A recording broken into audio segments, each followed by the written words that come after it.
हलचल TV network और आप देख रहे हैं हलचल टीवी न्यूज़। हर हलचल पर नजर, हर हलचल की खबर।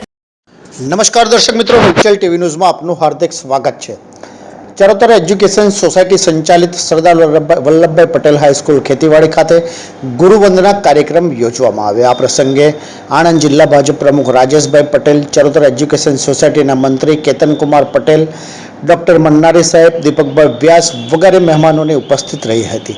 તેમજ આ ગુરુવંદના કાર્યક્રમમાં ભૂતપૂર્વ આચાર્યશ્રીઓ, ભૂતપૂર્વ શિક્ષકો તેમજ ભૂતપૂર્વ વિદ્યાર્થીઓ મોટી સંખ્યામાં ઉપસ્થિત રહી કાર્યક્રમની શોભા વધારી હતી। આ ઉપરાંત ચરોતર એજ્યુકેશન સોસાયટી સંચાલિત વિવિધ શાળાઓ તેમજ મહાશાળાઓના આચાર્યશ્રીઓ પણ ઉપસ્થિત રહ્યા હતા।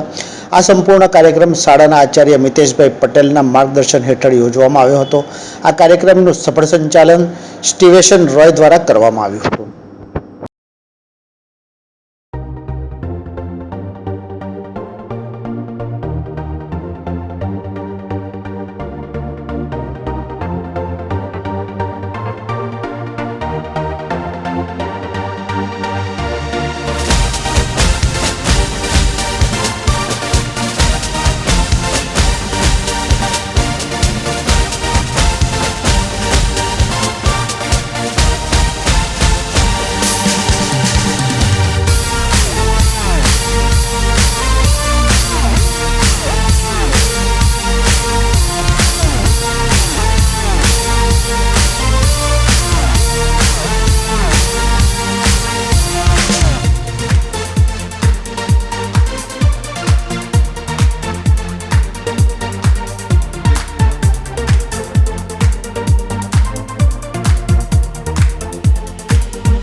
સોસાયટી સંચાલિત સરદાર પટેલ હાઈસ્કૂલ ખેતીવાડી ખાતે આજે હીરકોત્સવ એટલે કે શાળાના 60મા વર્ષની ઉજવણી થઈ રહી છે. ત્યારે આજે તો વિઠ્ઠલ કાકાને યાદ કરવા પડે કે જે વ્યક્તિની શુભ નિષ્ઠા ત્યાં કાર્ય આજે 60 વર્ષ એટલે કે 6 દાયકા સુધી સતત ચાલી રહ્યું છે. ખૂબ સારા વિદ્યાર્થીઓનું અહીંયાથી ઘડતર થઈ રહ્યું છે અને એ ઉત્સવને ઉજવવા સાથે ગુરુવંદનાનો કાર્યક્રમ થઈ રહ્યો છે. ત્યારે સોસાયટીના મંત્રી માન્ય શ્રી કેડી પટેલ, કેતનભાઈ, ડૉક્ટર મન્નારી, ડૉક્ટર દીપકભાઈ અને શાળાના આચાર્ય મિતેશભાઈ આ બધા જ મિત્રો ખૂબ જહેમત ઉઠાવી રહ્યા છે અને બાળકોમાં સંસ્કારનું સિંચન થાય, એમાં સર્વાંગી ઘડતર થાય એવા નિત નયા આયામો કરી રહ્યા છે. ત્યારે સંસ્થાને શુભેચ્છાઓ પાઠવું છું. ઉત્તરોત્તર ખૂબ પ્રગતિ કરે અને ખૂબ જલ્દી આપણે 100મા વર્ષે આ ઉજવણીમાં ભેગા થઈએ. ये है हलचल टीवी नेटवर्क और आप देख रहे हैं हलचल टीवी न्यूज। हर हलचल पर नजर, हर हलचल की खबर।